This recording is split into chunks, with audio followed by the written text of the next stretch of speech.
माँ दुर्गा जी के पांचवें स्वरूप को स्कंद माता के नाम से जाना जाता है। ये भगवान स्कंद कुमार कार्तिक के नाम से भी जाने जाते हैं। ये प्रसिद्ध देवासुर संग्राम में देवताओं के सेनापति बने थे। पुराणों में इन्हें कुमार और शक्तिधर कहकर इनकी महिमा का वर्णन किया गया है। इनका वाहन मयूर है, अतः इन्हें मयूर वाहन के नाम से भी अभिहित किया गया है।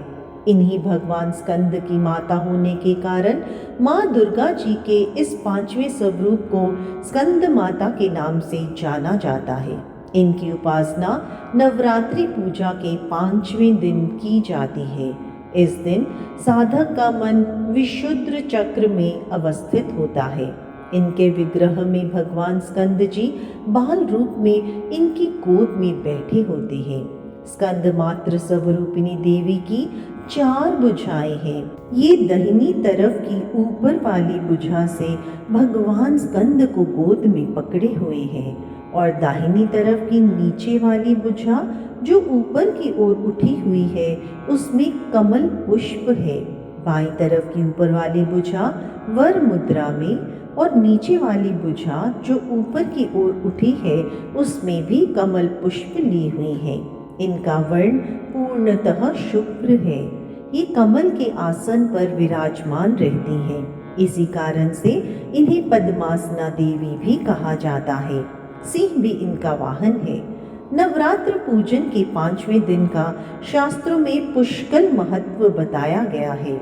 इस चक्र में अवस्थित मन वाले साधक की समस्त बाह्य क्रियाओं और चित्त वृत्तियों का लोप हो जाता है। वह विशुद्ध चैतन्य स्वरूप की ओर अग्रसर हो रहा होता है। उसका मन समस्त लौकिक, सांसारिक, मायिक बंधनों से विमुक्त होकर पद्मासना माँ स्कंद माता के स्वरूप में पूर्णतः तल्लीन होता है। इस समय साधक को पूर्ण सावधानी के साथ उपासना की ओर अग्रसर होना चाहिए। उसे अपनी समस्त ध्यान वृत्तियों को एकाग्र रखते हुए साधना के पथ पर आगे बढ़ना चाहिए। माँ स्कंद माता की उपासना से भक्त की समस्त इच्छाएं पूर्ण हो जाती हैं। इस मृत्यु लोक में ही उसे परम शांति और सुख का अनुभव होने लगता है।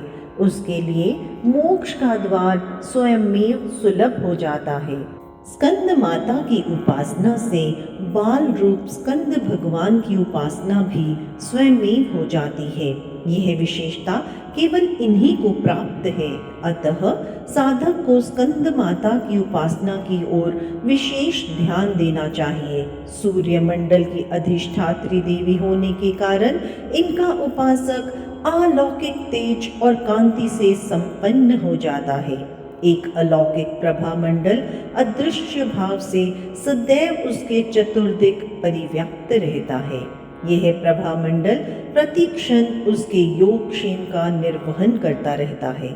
अतः हमें एकाग्र भाव से मन को पवित्र रखकर माँ की शरण में आने का प्रयत्न करना चाहिए।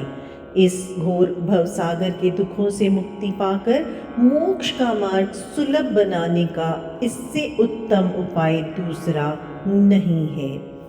ओम ऐं ह्रीं क्लीं चामुंडाय विच्चे।